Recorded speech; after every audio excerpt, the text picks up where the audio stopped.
We're about to hit extreme heat in the next few days, and there's a hidden impact that heat can have on your heart.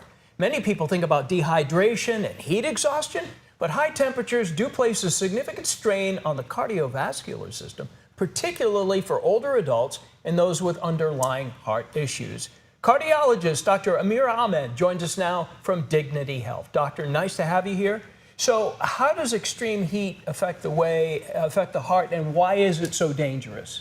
So extreme heat, extremes of anything affect the heart just like anything else, and people with heart problems are more prone to being affected by the heat. So we know when there's heat waves, there's studies that show rates of heart attacks go up, and it's not just the day of the heat, it's the day after. It's called the lag effect, and people have higher blood pressures, higher hospitalizations, higher risk of stroke. And then the people who usually have heart problems are usually vulnerable. They're older, they may be on diuretics that make them more dehydrated, and they may be living by themselves, but not a lot of people checking on them.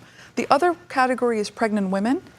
They're more prone to heat related effects, and they may also have cardiovascular conditions. So two groups to keep in mind, and two groups that are particularly affected by the heat. So what would be a good warning sign for heat-related illness? Because obviously it's going to be super hot this weekend. What's the first thing that would be a trigger, like, whoa?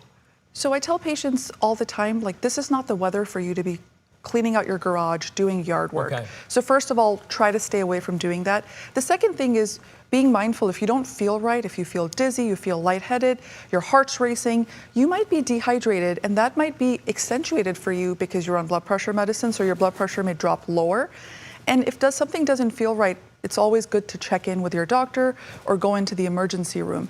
The other thing is to make sure that people sometimes forget or lose the sensation of thirst, so they forget to drink water and hydrate, and they may just feel more thirsty, they may not be going to the bathroom enough, and that would be the other sign to watch out for. Well, you look at the forecast so you know what's coming, and you talk about hydration. Is it a good idea, like if we're going to have 100 plus on a Saturday, that Friday afternoon that you start hitting some electrolytes and some and things of such? Like, pretty much try to stay indoors if you can, right? Try to drink as much water as possible, up to like 60 ounces of water, and do it the night before. Lay off the alcohol, it's the weekend. And then Saturday, try to stay in the house between 10 a.m. to 4 p.m. if you possibly can. Stay in the air conditioning.